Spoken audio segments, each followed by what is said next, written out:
Dewey Decimal Drunk, and this is our book club with my mom and my two wonderful friends, and we're talking about, The Midnight Library by Matt Haig.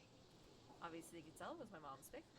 This is a book about a woman finding herself in a library, and she can go through different books to figure out different realms. Her name is Nora Seed, and the reason why I'm saying this so off script is because my Word document glitched. So, Oh, fun. I will help you out. So now explore different realms. Essentially, each book is a different point in her life where she can make a different choice. So she's able to go back in time, essentially try out a different choice and see how that turns out. Like a choose your own adventure. Exactly. Yeah. Like, what if I had become a professional swimmer instead of a writer? What would that timeline look like? It was interactions that she actually had. So she got to go back and go. Like a relationship that she could have seen what would have happened if she would have stayed with the guy. Correct. Yeah. She was a guitar teacher in the original one, right? Or she was some kind of music teacher. Oh, I think she was a piano teacher. Piano teacher, maybe. Or a tutor, maybe? Something like that. I definitely got the Word document back and did not change that answer. That's okay. There are triggers in this. There are suicide, right? Yes. With the pill. Yeah, suicide, self-harm ideation. Area where she chooses spoilers, she chooses not to. Yeah. We were hoping it'd be more exciting than it was. I think our biggest problem was like it didn't really go anywhere. Like she was exploring different paths, but like it was such a good premise and then it fizzled out. Yeah. I don't even remember the end. She decides to wake up from her suicide attempt. Yeah. With the original life? Yeah. With the original life? Pop pills, I believe. And so she was like coming to in like certain areas where she would just come to and she would like remember her life and she's like, no, I don't want to do this, and then she would close it and then like go into another book and live the other life. And then at the end she woke up and chose to stay alive. See, that's how good it was. We couldn't even remember that she chose to live. But I think you could have. I think she had the option to stay in one of the alternate. Yes, she did. She did for a little bit. But they all had bad endings. Like except for one. Except for one, and she that one.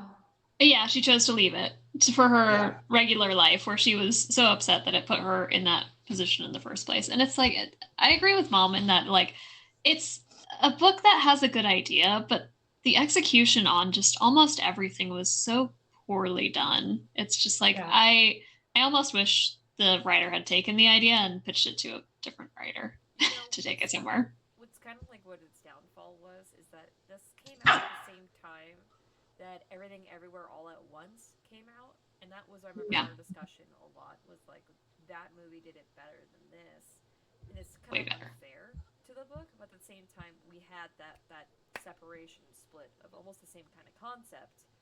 Yeah. One did it in a more heartfelt way. This one kind of felt like it was just burning through like a lot. Yeah, totally agree. I forgot we came to that conclusion. Yeah, it's like All at Once. It's a banger movie if you haven't seen it. It is a fantastic movie. Yeah, I feel like just because Everywhere, Everything All at Once exists, like if that movie did not exist, it would not make this book better though. True. Like it's still kind of a poor execution of the idea. And like as somebody who's struggled with like depression problems and stuff like that, I hate the way it just beat on it with a hammer in just all the wrong ways. I feel like very. That's a good point. It sort of like was like, okay, you're depressed, but here's all the bad ways that your life could have turned out as well. Yeah. It's like, doesn't that make you feel better? Like, no. No.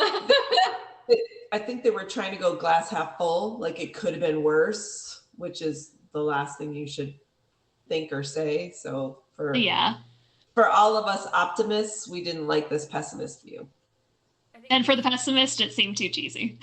Right. I think it was trying to like show like there was more to life of like what was the whole thing.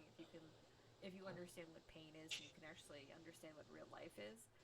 But honestly, I didn't feel like her living in the Arctic was painful for her. It was just painful for me to read because I just don't know anything other than just she was in the Arctic with penguins, and that was it. Like that's. Oh yeah, I forgot about that. She was like some Me. research scientist person. I forgot about Yeah. that one too. No, I remember that one so clearly because I was so disappointed because it's like, this is really cool. And then she was like, I'm just going to blink out of here because I don't want to kiss this guy. Then it's just, then don't. You don't have to. Okay. Well, it is a man who wrote that, so just remember that. True. Yeah. Go into the rating system now. Yeah. I'm going to give it 1 to 0, but 1 it is. All right. Well, thank you for joining us at the Midnight Library. What was it? Dewey out? Dewey out. Dewey out.